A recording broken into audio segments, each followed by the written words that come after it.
Good morning friend. जय Hind. CSK academy में आप लोग स्वागत है। मैं छोटन कुमार आप लोग को स्वागत करता हूं। इस एकेडमी के माध्यम से आज का जो हमारा टॉपिक है बहुत लाजवाब टॉपिक है, इसको पढ़ लीजिए और सोशल साइंस में जाके 40/40 ठोक दीजिए। ठीक है, ये ऑब्जेक्टिव क्लास है, भी ऑब्जेक्टिव क्लास है। अधिकतर क्वेश्चन इसी से देखने को मिलेगा। अभी जाके फर्स्ट सीटिंग सेकंड सीटिंग दोनों में से अधिकतर क्वेश्चन इसी से देखने को मिलेगा बाबू। वीडियो को पूरा देखिए, वीडियो को लाइक और शेयर कर लीजिए अपने दोस्तों के पास। चलिए बाबू, और आप लोग का साइंस का एग्ज़ाम कैसे गया कमेंट करके ज़रूर बताइए। साइंस का फर्स्ट सीटिंग सेकंड सीटिंग वाले लोग का एग्ज़ाम कैसे गया उसको कमेंट करके ज़रूर बताइए। चलिए शुरू करते हैं बाबू, आज इसको जाके ठोक दीजिएगा। चलिए शुरू करते हैं। इटली तथा जर्मनी वर्तमान में किस महादेश में आते हैं? ए है उत्तरी अमेरिका, बी है दक्षिणी अमेरिका, सी है यूरोप, डी है पश्चिमी एशिया। तो क्या हो जाएगा? यूरोप। पहला के सी हो जाएगा। फ्रांस में किस शासक वंश की स्थापना वियना कांग्रेस के द्वारा की हुई है? तो ये हो जाएगा दूसरा के सी, बूर्बो वंश। ठीक है, इसको सिर्फ रिवीजन कर लेना है। तीसरा नंबर क्वेश्चन है, मेजनी का संबंध किस संगठन से था? तो कार्बोनरी संगठन से मेजनी का संबंध था। 3 के क्या हो जाएगा हमारा? बी। मेजनी कौन था? गणतंत्र युग सेनापति था ना। यंग इटली नामक संस्था की स्थापना भी किया था। चलिए आगे 4 नंबर क्वेश्चन है, इटली और जर्मनी के एकीकरण के विरुद्ध निम्न में से कौन था? तो बताइए, इटली और जर्मनी के एकीकरण के विरुद्ध में ऑस्ट्रिया था। चौथा के सी। पांचवा, काउंट काबोर को विक्टर इमैनुअल ने किस पद पर नियुक्त किया था? प्रधानमंत्री। 5 के सी हो जाएगा हमारा। काउंट काबूर को विक्टर इमैनुअल किस पद पर नियुक्त किया था? तो प्रधानमंत्री। गैरीबाल्डी पेशे से क्या था? सबसे ज़्यादा बार पूछा हुआ क्वेश्चन, सिपाही, किसान, जमींदार, नाविक। तो गैरीबाल्डी पेशे से नाविक था। डी हो जाएगा इसका। 7 नंबर है, जर्मन राइन राज्य का निर्माण किसने किया था? तो 7 का हमारा आंसर क्या होगा? नेपोलियन बोनापार्ट ने किया था। जर्मन राइन राज्य का निर्माण नेपोलियन बोनापार्ट ने किया था बाबू। चलिए कमेंट करते चलिए आप लोग। देखिए अधिकतर क्वेश्चन इसी से रहेगा, ठीक है ना। पेज आप लोग एकदम माइंड को फ्रेश करके जाइए एग्जाम में, माइंड को फ्रेश कीजिए और जितना पढ़ाया गया बस उसी को रिवीजन करके जाइए एग्जाम में, एकदम गर्दा मचा के आइएगा। जैसे साइंस बीता है ना उसी तरह सोशल साइंस भी बीतेगा, बहुत अच्छा से बीतेगा। दोनों सीटिंग के बच्चों लोग को आप लोग बीतेगा, फर्स्ट सीटिंग के भी और सेकेंड सीटिंग के भी। चलिए आगे बढ़ते हैं। गैरीबाल्डी हो गया। क्वेश्चन नंबर 7, जर्मन राइन राज्य का निर्माण किसने किया था? नेपोलियन बोनापार्ट हो गया। क्वेश्चन नंबर 8, जलवेरिन कैसी संस्था थी? तो ए है क्रांतिकारियों की, बी व्यापारियों की, विद्वानों की और पादरियों की। 8 का आंसर क्या होगा? व्यापारियों की। बी से हो जाएगा। व्यापारियों की हो गया बाबू। क्वेश्चन नंबर चलते हैं 9 की तरफ। रक्त और लौ की नीति का अवलंबन किसने किया था? आंसर कीजिए, मेजनी, हिटलर, बिस्मार्क, विलियम्स। 9 का आंसर कीजिए बाबू। तो बिस्मार्क हो जाएगा इसका। रक्त और लौ की नीति का अवलंबन किसने किया था? बिस्मार्क। फ्रैंकफर्ट की संधि कब हुई है? क्वेश्चन सबसे ज़्यादा बार पूछा हुआ है एग्जाम में है, सबसे ज़्यादा पूछा भी जाता है। फ्रैंकफर्ट की संधि बोलिए कब हुई? 1971 में, 64, 66, सॉरी 1871 में, 1870, 1871। 10 का हो जाएगा हमारा डी। क्वेश्चन नंबर 11 में चलते हैं बाबू। बोल्शेविक क्रांति कब हुई? बोल्शेविक क्रांति कब हुई? तो यह देखिए कितना बार 12 में पूछा गया, 18 में पूछा गया, 20 में पूछा गया, 20 में पूछा गया, फर्स्ट सीट में पूछा गया, सेकंड सीट में पूछा गया, यानी कि 2 2 4 1 5 बार पूछा हुआ है क्वेश्चन। तो नवंबर 1917 में, फरवरी 1917, नवंबर 1917, अप्रैल 1917, 1905। तो बोल्शेविक क्रांति नवंबर 1917। 11 का हो जाएगा बी। 12, लाल सेना का गठन किसने किया था? 12 के आंसर कीजिए बाबू। तो ए है कार्ल मार्क्स, बी है स्टालिन, सी है केरेंस्की और डी है ट्रॉट्स्की। सी है ट्रॉट्स्की। किसने किया था? ट्रॉट्स्की ने किया था। क्वेश्चन नंबर 13 में चलते हैं बाबू। 13 नंबर क्वेश्चन है, लेनिन की मृत्यु कब हुई? 1921। लेनिन की मृत्यु कब हुई बाबू? 1921, 1922, 1923, 1924। तो बोलिए एवरीवन, कमेंट कीजिए। तो 13 का आंसर 1924 सही है। देखिए 1924 में इसकी मृत्यु हुई थी। नई आर्थिक नीति लेनिन ने कब लागू किया था? 1921 में। आप लोग कमेंट कीजिए। क्वेश्चन नंबर 14 है, ब्रेस्ट लिस्टोवस्क की संधि किन देशों के बीच हुई थी?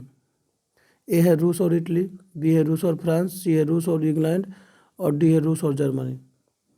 14 के आंसर कीजिए। 14 रूस और जर्मनी के बीच। आगे बढ़ते हैं। 15 रूस का पहला समाजवादी कौन था?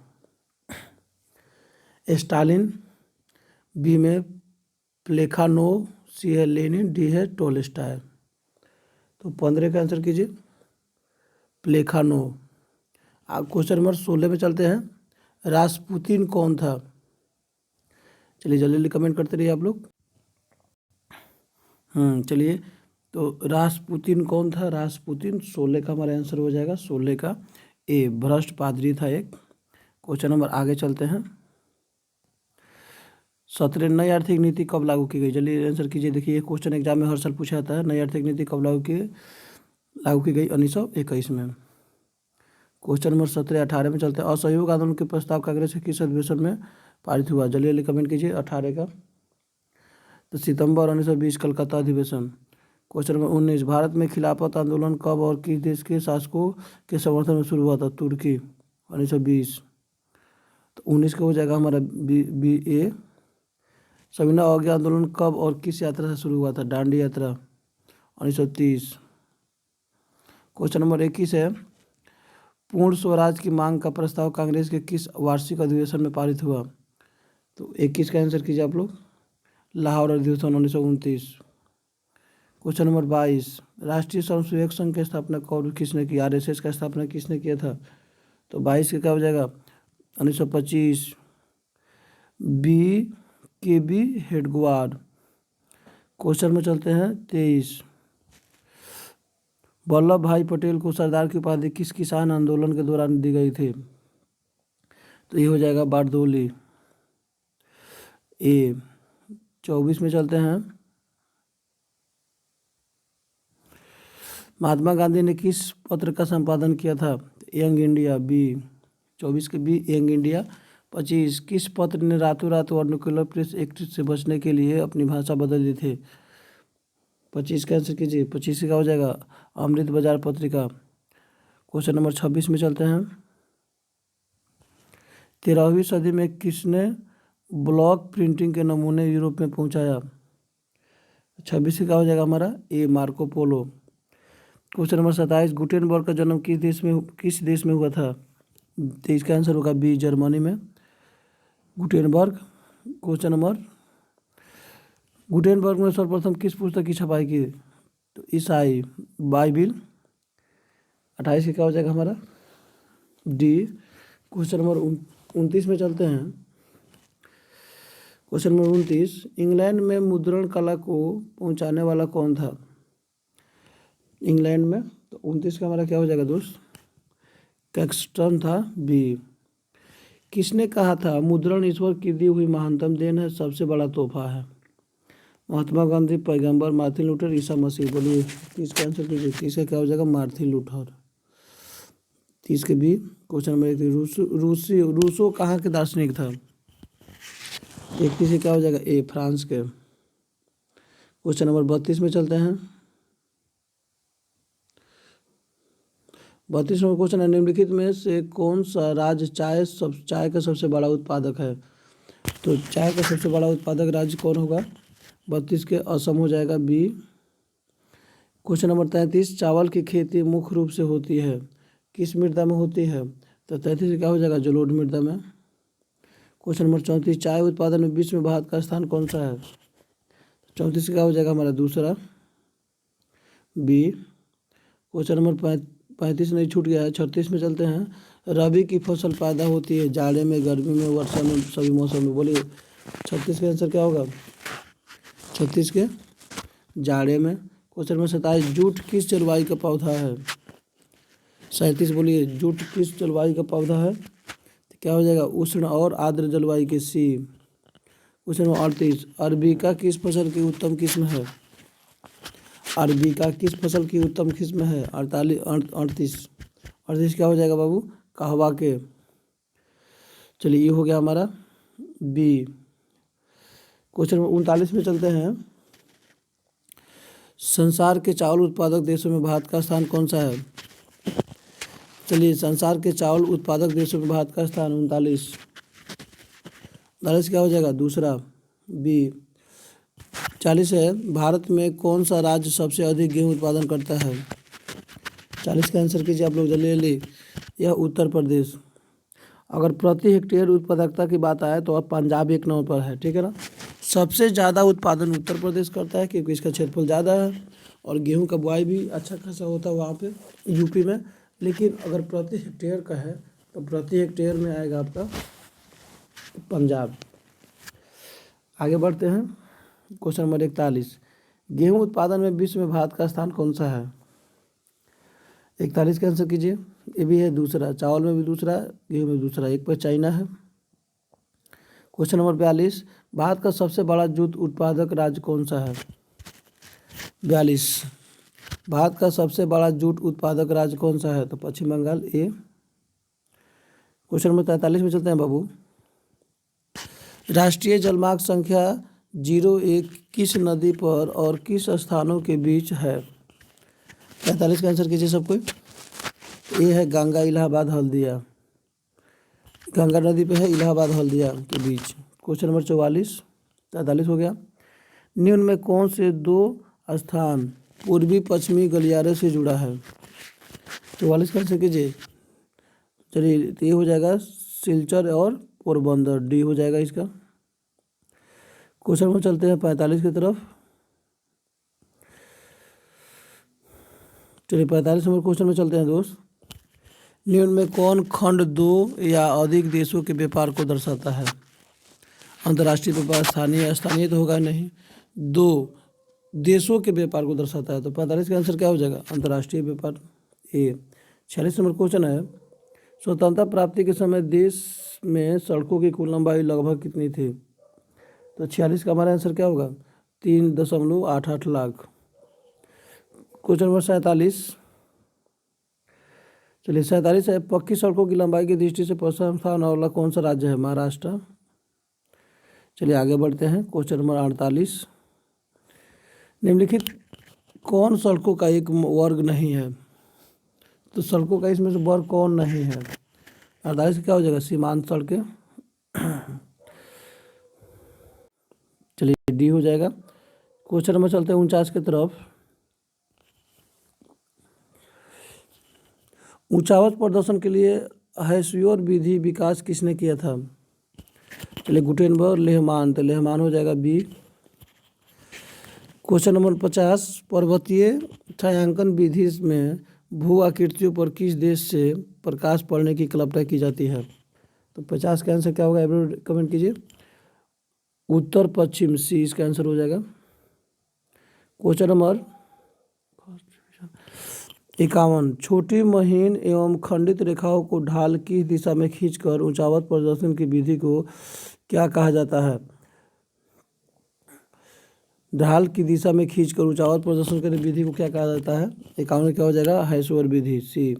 क्वेश्चन नंबर 52, लाल चिन्ह की सहायता से किसी स्थान विशेष की मापी गई ऊंचाई को क्या कहा जाता है? तो 52 क्या हो जाएगा? स्थानीय ऊंचाई, ये हो जाएगा इसका भी। क्वेश्चन नंबर चलते हैं 53 की तरफ। स्तर रंजन विधि के अंतर्गत मानचित्रों में नीले रंग से किस भाग को दर्शाया गया है?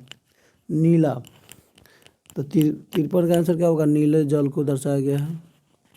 54, मानचित्र में मैदान को किस रंग से दर्शाया गया है? तो हरा भरा, ठीक है ना, कृषि हरा भरा होता है।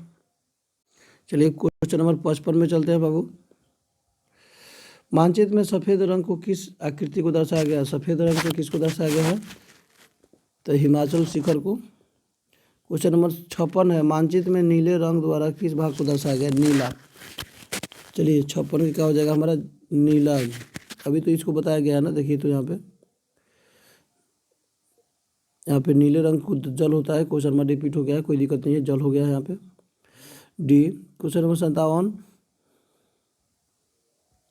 1975 भारतीय राजनीति में किस लिए जाना जाता है? तो इस वर्ष आम चुनाव हुए थे। ए, बी में इंदिरा गांधी प्रधानमंत्री बनी थी, सी में देश के अंतर्गत आपातकाल लागू हुआ था, और डी है जनता पार्टी की सरकार बनी थी। तो 57 नंबर का जो क्वेश्चन होगा वह आपातकाल लागू हुआ था, सी। क्वेश्चन नंबर 58 है, भारतीय लोकतंत्र में सत्ता के विरुद्ध जनाक्रोश किस दशक से प्रारंभ हुआ? सत्ता के विरुद्ध, तो 58 क्या हो जाएगा हमारा? 1970 के दशक से। चलिए 58 के बी हो गया। क्वेश्चन नंबर 59, भारत में संपूर्ण क्रांति का नेतृत्व किस निम्नलिखित में से किसने किया था? नीतीश कुमार किए नहीं थे, जयप्रकाश नारायण। डी हो जाएगा 59 के। 60, भारत में 1977 में हुए आम चुनाव में किस पार्टी को बहुमत मिला?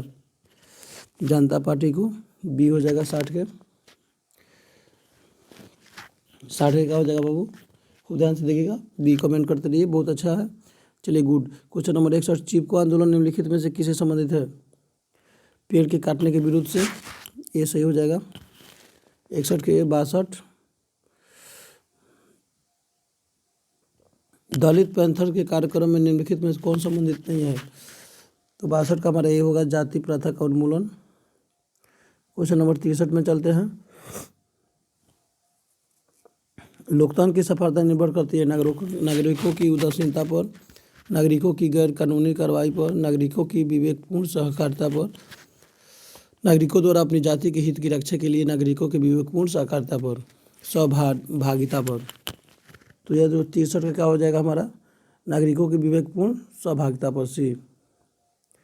क्वेश्चन नंबर 64, 15वीं लोकसभा चुनाव में पूर्व लोकतंत्र में महिलाओं की भागीदारी कितनी थी? तो 64 का जो हमारा आंसर होगा ये 10%। क्वेश्चन नंबर 65, लोकतंत्र जनता का जनता द्वारा जनता के लिए शासन है, किसका कथन है?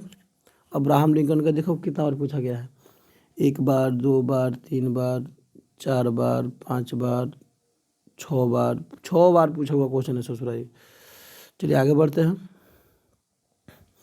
नए विश्व सर्वेक्षण के आधार पर भारतवर्ष में मतदाताओं की संख्या लगभग कितनी? तो अभी तो बढ़ गई है, लेकिन फिलहाल पुराने खांचे के अकॉर्डिंग हम देखेंगे तो 66 क्या हो जाएगा? 71 करोड़। ठीक है, आगे बढ़ते हैं।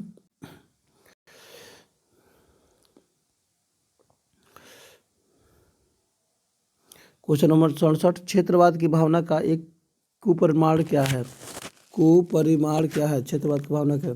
67 क्या हो जाएगा? अलगाववाद, डी। अलगाववाद, डी। क्वेश्चन नंबर 68 है, लोकतंत्र के मार्ग की सबसे बड़ी बाधा क्या है? तो 68 क्या हो जाएगा? बी, अशिक्षा। सबसे बड़ी बाधा क्या है? अशिक्षा। 69 है, वित्तीय संस्था पूरा करते हैं स्वास्थ्य संबंधित जरूरत। वित्तीय संस्था क्या पूरा करते हैं? 69 का आंसर कीजिए एवरीबॉडी। क्या हो जाएगा? ऋण संबंधी जरूरत, सही है। क्वेश्चन नंबर 70, सरकारी वित्तीय संस्था नहीं है, सरकारी वित्तीय संस्था नहीं है तो साहूकार, ये लोग नहीं है। 71 का 70 का हो जाएगा सी। क्वेश्चन नंबर 71, अर्ध सरकारी वित्तीय संस्था है 71, तो 71 क्या हो जाएगा? अर्ध सरकारी ग्रामीण क्षेत्रीय ग्रामीण बैंक। क्वेश्चन, बांग्लादेश नोबेल पुरस्कार में संबंधित व्यक्ति हैं बांग्लादेश के नोबेल पुरस्कार से, तो क्या नाम है? 72 का। तो 72 क्या हो जाएगा? प्रोफेसर यूनुस, बी हो जाएगा इसका। क्वेश्चन में चलते हैं 73 की तरफ।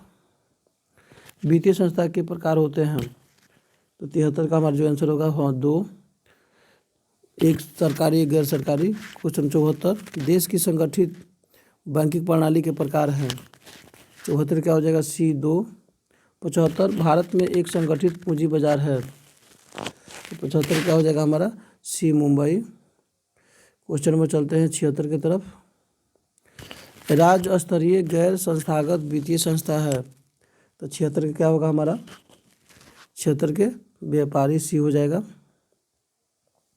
क्वेश्चन नंबर 77, वैश्वीकरण ने देशों को किया है कुछ दूर, करीब, अति दूर, दूर। करीब किया है देशों, क्या किया है? 77 क्या हो जाएगा हमारा? 77 के बी हो जाएगा। क्वेश्चन में चलते हैं 78 की तरफ। उदारीकरण प्रतिबंध को हटाती है, परमिट संबंधित, कोटा संबंधित, लाइसेंस संबंधित, उपरोक्त तीनों।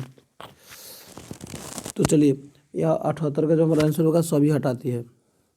चलिए आगे बढ़ते हैं। क्वेश्चन नंबर 7 पर 9, 79, आर्थिक सुधार लागू हुई, आर्थिक सुधार लागू हुई, 79 क्या हो जाएगा हमारा सी 1991 में। और क्वेश्चन नंबर 80, बहुराष्ट्रीय कंपनी बहुत हद तक अपने लागत मूल्य में लाती है, तो 80 का आंसर क्या होगा बाबू, कमी लाती है। क्वेश्चन नंबर 81, विकसित राष्ट्र श्रम के निर्बाध प्रवाह में उत्पन्न कर रहे हैं, 81 का आंसर क्या होगा, एब्रोड कमेंट कीजिए, बाधा। 82, भारत सरकार ने निजीकरण की नीति कब अपनाई, क्वेश्चन चलिए बोलिए जल्दी, भारत सरकार ने निजीकरण की नीति कब अपनाई, 82 क्या हो जाएगा सी 1991, 90 के दशक में 91। आगे बढ़ते हैं, उपभोक्ताओं को जानकारी लेनी चाहिए किसी वस्तु के गुण की, मात्रा की, सभी की, डी हो जाएगा। क्वेश्चन नंबर 84, सामान खरीदते समय हमें प्राप्त करनी चाहिए रसीद, गारंटी कार्ड, वारंटी कार्ड, तो क्या होगा 84 का हमारा डी, सभी लेना चाहिए। क्वेश्चन नंबर 85, सामान खरीदते समय हमें जांचना चाहिए स्तर, मूल, मात्रा, इनमें से तीनों सही सब जांचना चाहिए, डी, 85 का भी डी हो गया। 86, जागो ग्राहक जागो एक नारा है उद्योगपति जागरण का, विक्रेता जागरण का, कृषि जागरण का, तो डी हो जाएगा उपभोक्ता जागरण का, डी। क्वेश्चन नंबर 86, 87 में चलते हैं, भारतीय उपभोक्ताओं में अधिकांशतः है निष्क्रिय, सक्रिय जागरूकता, अति जागरूकता, 87 का हमारा क्या हो जाएगा, 87 के निष्क्रिय। क्वेश्चन नंबर 88, मरीज देखने के लिए दिए गए जाने वाले फीस का रसीद डॉक्टर क्या करते हैं, देते हैं, नहीं देते हैं, कभी कभी देते हैं, कभी कभी नहीं देते हैं, तो 88 का क्या होगा बाबू, डी, कभी भी नहीं देते हैं। चलिए क्वेश्चन नंबर 89, उपभोक्ता संरक्षण अधिनियम पारित एवं लागू हुआ, चलिए बोलिए 1986, 89 का आंसर क्या होगा बाबू, 1986 बी हो जाएगा। क्वेश्चन चलते हैं 90 में, नदियों में बाढ़ आने का प्रमुख कारण क्या है, जल की अधिकता, नदी की तली में अवसाद का जमाव, तो 90 का आंसर हमारा क्या होगा, नदी की तली में अवसाद का जमाव, बी हो जाएगा। क्वेश्चन नंबर 91, बिहार का कौन सा क्षेत्र बाढ़ ग्रस्त क्षेत्र है, पूर्वी, दक्षिणी, पश्चिमी, उत्तरी, तो जो 91 का आंसर होगा वो होगा उत्तरी बिहार। देखिए उसके बाद यह बहुत खतरनाक क्वेश्चन, अब्राहम लिंकन 6 बार पूछा था ना, इसको गिनिए, निम्नलिखित में किस नदी को बिहार के शो कहा जाता है, 1 बार, ठीक है, 2 बार, 3 बार, 4 बार, 5 बार, 6 बार, ये भी 6 बार पूछा हुआ है। कोसी नदी बिहार के शोक नदी कहा जाता है, शोक मतलब तबाही करने वाले आती है। बाढ़ क्या है, तो बाढ़ एक प्राकृतिक आपदा है बाबू, ये सही हो जाएगा। सूखा क्या है, सुखाड़ किस प्रकार की आपदा है, तो 94 का हमारा क्या होगा, प्राकृतिक आपदा। सूखे की स्थिति आती है अचानक या धीरे धीरे, 95 धीरे धीरे आती है सूखे की स्थिति। क्वेश्चन नंबर 96, सूखे के लिए जिम्मेदार कारक कौन है, वर्षा, कमी, भूकंप, ज्वालामुखी, बाढ़, 96 के क्या हो जाएगा, ए, वर्षा की कमी। क्वेश्चन नंबर 97 में चलते हैं, संघ राज्य का विशेषता नहीं है, लिखित संविधान, शक्तियों का विभाजन, इकहरी शासन व्यवस्था, सर्वोच्च न्यायपालिका, तो 97 क्या हो जाएगा, इकहरी शासन व्यवस्था। क्वेश्चन नंबर 98, संघ सरकार का उदाहरण है, देखिए भी 1 बार, 2 बार, 3 बार, 4 बार, 5 बार, 6 बार, वाह वाह, कौन है एवरीबॉडी कमेंट कीजिए, तो 98 क्या हो जाएगा, ए, अमेरिका। क्वेश्चन 99 और 100,